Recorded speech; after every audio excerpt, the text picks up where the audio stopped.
You're lying in bed at 2:13 in the morning. The room is dark.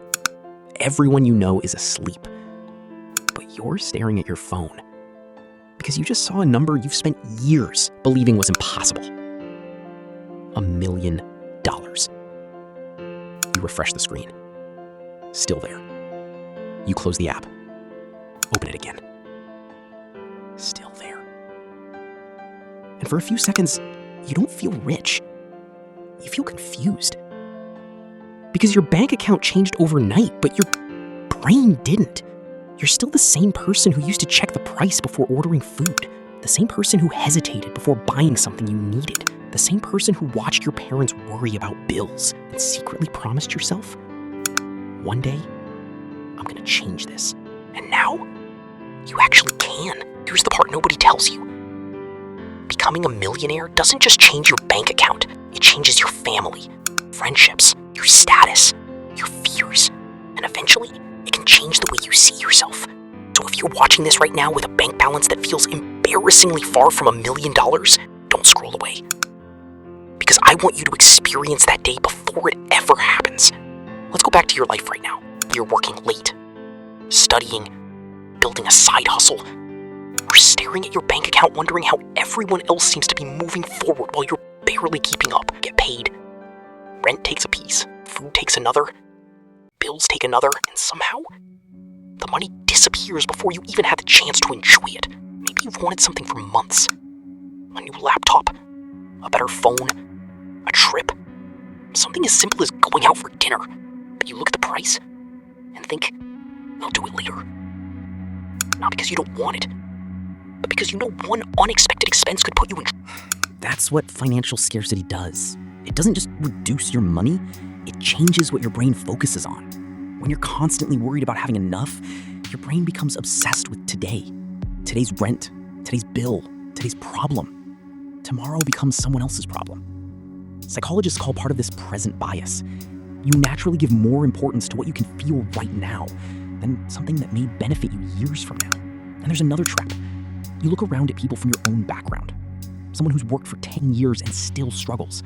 Someone who tried a business and failed. Someone who gave up on investing because they never had enough money. Eventually, your brain starts building a story. People like us don't become rich. And once you believe that, you start noticing everything that proves you're right. That's confirmation bias. You don't realize it, but sometimes the biggest financial limitation isn't your bank account.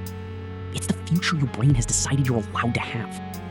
Deep down, you don't actually dream about being rich. You dream about what being rich would allow you to do. Maybe you want to look at your mother and say, you don't have to worry about money anymore. Maybe you want to tell your father, you can finally stop working. Imagine the first time you pay one of your parents' bills and they don't ask how much it cost. Imagine buying your mother something she always wanted and watching her hesitate before accepting it because she's not used to someone spending that much on her. Imagine calling your sister and saying, don't worry about tuition, I've got it. Or helping your brother start the business he's been talking about for years. That's when the million becomes real. Not when you see 7 digits on a screen, when you see the effect of those 7 digits on someone you love. Because for a lot of struggling people, wealth isn't really about luxury. It's about finally being powerful enough to protect the people who once protected you. Maybe you build a business. Maybe you invest for years. Maybe you create something valuable. Maybe it takes 10 years, maybe 15. However it happens, one ordinary day, you cross the line. $1 million. And you expect your entire life to feel different immediately. But it doesn't. You still wake up the next morning, the sun still comes through the window, your phone still has notifications. Your problems haven't completely disappeared. And that's when you discover one of the strangest things about money. Your circumstances can change faster than your identity. You spent years being the person who couldn't afford things. Your brain doesn't suddenly forget that person. You may still look at a $300 purchase and feel uncomfortable. You may still hesitate before spending. You may still remember exactly what it felt like to have $20 left until payday. Your account changed, your nervous system didn't. That's scarcity mindset. And if you don't consciously change your relationship with money, you can become financially wealthy while still psychologically living like you're broke. There's another surprise. You finally reach the number you dreamed about, and eventually, it becomes normal. That's hedonic adaptation. The $1 million that once felt like the ultimate destination becomes your new baseline. Then you think, if I can get to 1 million, why not 2? Then 5, then 10. And suddenly, you're running another race. The finish line moved. That's why you can find people earning enormous amounts of money who are still stressed about money. They didn't escape the game. They simply entered a more expensive version of it. But there's one moment that can hit harder than the million itself. Your parents realizing you actually made it. Maybe you pay off their mortgage. Maybe you move them somewhere safer. Maybe your father can finally stop working overtime. Maybe your mother can get the healthcare she's been postponing. And one day, you notice something strange. They're not asking you for money. They're just less worried. The house feels quieter. The conversations aren't constantly about bills. And that's when you understand what financial freedom really means. It isn't having money to show people. It's having enough money that the people you love don't have to be afraid of what happens next. Once people know you have money, you become the person everyone thinks can solve problems. Your brother needs help. A cousin wants a loan. A friend has a business idea. Someone has a medical emergency. And suddenly, your million isn't just your million anymore. It's an opportunity everyone can see. This is where wealth requires something most people never practice while they're broke: boundaries. Because helping someone you love can be incredibly meaningful.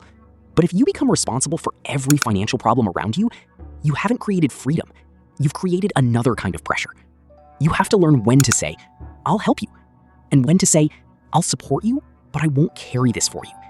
That's a completely different kind of financial maturity. Your real friends will probably celebrate. They remember you before the money.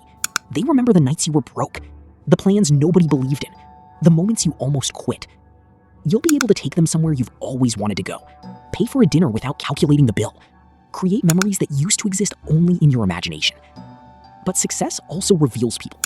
Some friends will become closer, some will become distant, and some people you haven't heard from in years will suddenly remember your phone number. That's when you learn something uncomfortable. Not everyone wants access to you. Some people want access to what you have. And the more money you have, the more important that distinction becomes.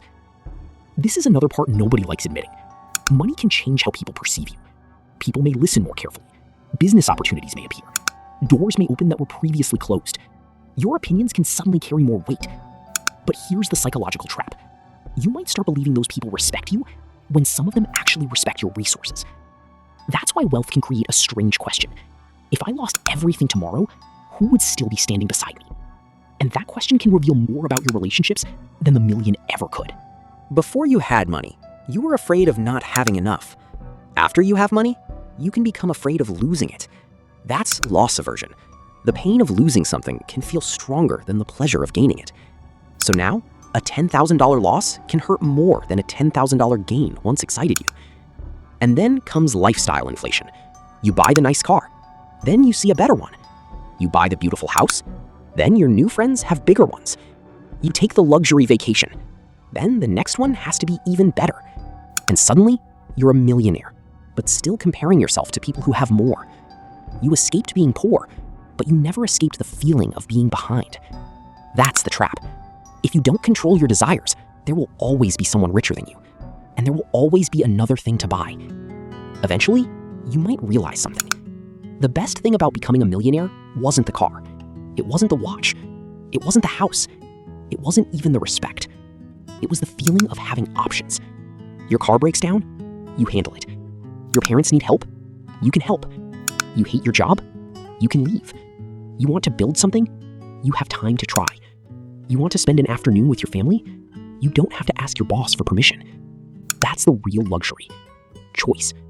Money doesn't guarantee happiness, but financial security can remove a huge amount of fear from your life. And sometimes, less fear is more valuable than more stuff. But now imagine the opposite. You never make it. Not because you weren't capable, but because you kept waiting. You kept saying, "I'll start next year." You kept upgrading your lifestyle every time your income increased. You kept spending to look successful instead of investing to become successful. You kept telling yourself that people like you don't get rich. And 10 years pass, then another 10.